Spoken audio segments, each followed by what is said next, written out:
سارے پاکستان میں پھرا, مجھے پیسے اکٹھے کرنے تھے, شارٹیج تھی, ہمیں 12 کروڑ روپیہ اکٹھا کرنا تھا ہاسپٹل کھولنے کے لیے. تو میں 29 شہروں میں گیا, ایک بڑا ڈبہ پیچھے رکھا گاڑی میں, اور صبح سے ایک شہر میں پیسہ اکٹھا کرنا شروع کرتا تھا رات تک. تو مجھے یاد ہے, اور سارا دن, حالانکہ ان دنوں میں فٹ بھی زیادہ تھا, کرکٹ بھی کھیل کے چکا تھا, تو میں شام تک میری کمر درد کرتی, ہاتھ تھک جاتے تھے پیسے اکٹھے کر کر.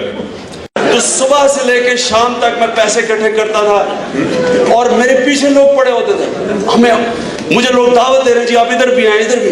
میں حیران ہو گیا, میں کہیں, اور میں نے جب لوگوں کو دیکھا, اور میں آپ کو ایک انسیڈنٹ بتاؤں, میں اسی طرح پیسے اکٹھے کر کے تھکا ہوا گھر پہنچا, تو میں بالکل یعنی کہ گرنے والا ہوا تھا. تو گھر کے باہر میں نے 3 آدمی کھڑے دیکھے, تو کہتے ہاں جی اسی وہ پیسے اکٹھے کیتے ہوئے نے تو 11.5.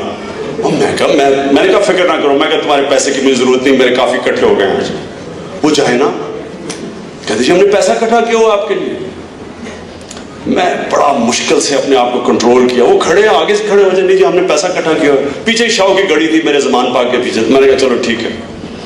میں بڑا اپنا, ان دنوں میں نیا, ابھی میں پالیٹکس میں نہیں آیا تھا, تو میں غصہ کنٹرول کر لیتا ہوں, ان میں تھوڑا ذرا مشکل تھا مجھے کنٹرول کرنا, بڑی مشکلوں سے میں کنٹرول کر کے بیٹھا ہوں.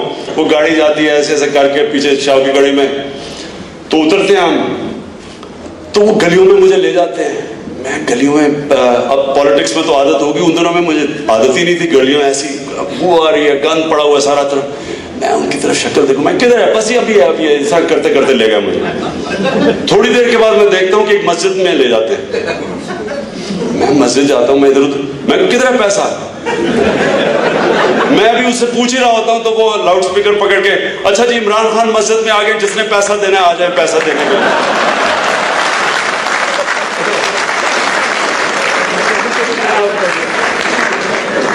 بڑا میرا برا حال, میں اب سوچوں کیا کروں اسے, بڑا کنٹرول الٹیمیٹ. تو تھوڑی دیر کے بعد, ابھی میں اس سے تھوڑی ذرا تلخی ہو ہی رہی ہوتی ہے, تو میں پیچھے دیکھتا ہوں کہ ساری مسجد بھر جاتی ہے. لیکن جو میں لوگ دیکھتا ہوں, میں ان کی شکلیں دیکھتا ہوں, عورتیں, بوڑھے لوگ 10-10 روپے پکڑے ہوئے ہیں.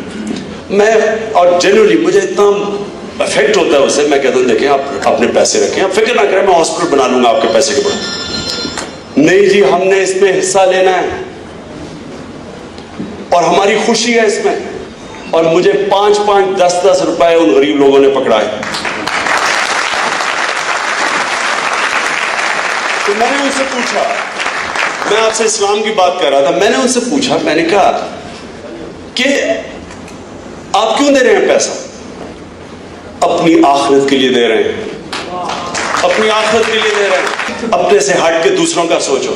اور یہ جو ہمارے ملک میں پاور ہے, ہمیں سمجھ ہی نہیں ہے کہ یہ جو لوگ ہیں یہ بہت بڑے, آپ کے طاقتور آپ کے پاس قوم ہے. میں آپ کو ڈاکٹر اشفاق احمد خان کا, پتہ نہیں آپ نے کتنوں نے سنا ہوگا, بہت بڑا پاکستان کا انٹلیکچوئل تھا.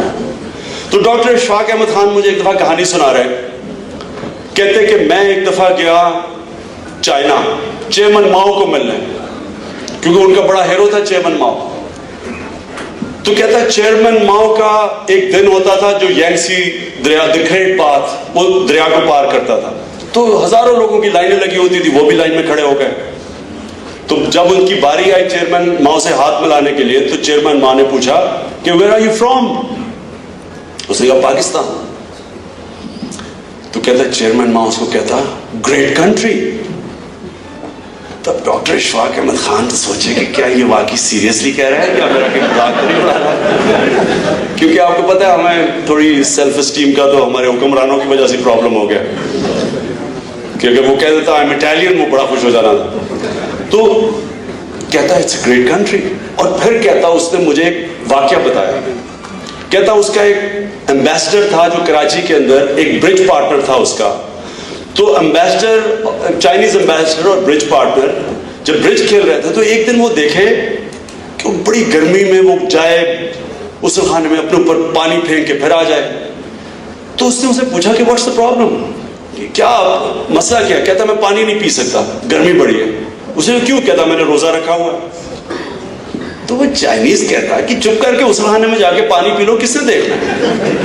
تو وہ جب اس نے کہا نا کہ تو چیئرمین ماؤ کہتا کہ جن لوگوں میں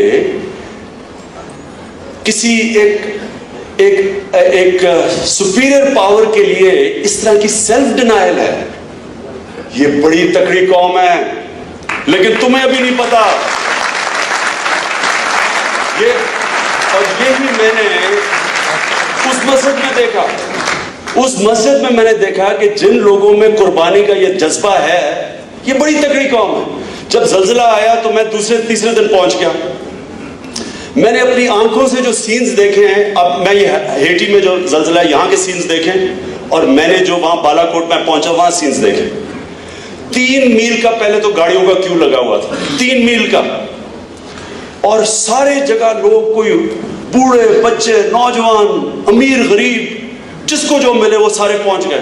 ایک گاڑی کے اندر مجھے یاد ہے سوزوکی کے اندر ایک آدمی کی صرف شکل نظر آ رہی تھی، باقی سامان سے بھری ہوئی تھی ساری سوزوکی، اور وہاں میں نے جو لوگوں کا جذبہ دیکھا، یہ جو لوٹ مار آپ دیکھ رہے ہیں یہ کہیں وہاں نہیں ہوئی، لوگ تحمل میں بیٹھے، لوگوں کے اندر ایک جذبہ تھا قربانی کا، جو لوگوں نے دل کھولا سارے۔ ہمیں جو وہاں حادثہ ہوا تھا، یہاں تو ایک شہر میں ہوا نا، وہاں تو اتنا سپریڈ آؤٹ ایریا تھا، پہاڑی علاقے تھے، گاؤں تھے، تو جس طرح لوگوں کا جذبہ تھا، اور جتنی حکومت نہیں تھی اتنی زیادہ پبلک گئی تھی، تو یہ ہمارے پاس ایک بہت بڑی قوت ہے۔ یہ لوگ اگر جس وقت موبلائز ہو گئے، یہ آپ حیران ہوں گے کہ یہ لوگ کیا کیا پرفارم کر سکتے ہیں، اور میرا یہ ایمان ہے کہ انشاءاللہ یہ وہ پاکستان بنے گا جو کہ ایک ماڈل سٹیٹ بنے گی، ایک انشاءاللہ وہ سٹیٹ بنے گی جو ایک مثال بنے گی، ایک ڈیموکریسی بنے گی، جو نیچرلی پاکستانی ہمیں ٹالرنٹ لوگ ہیں۔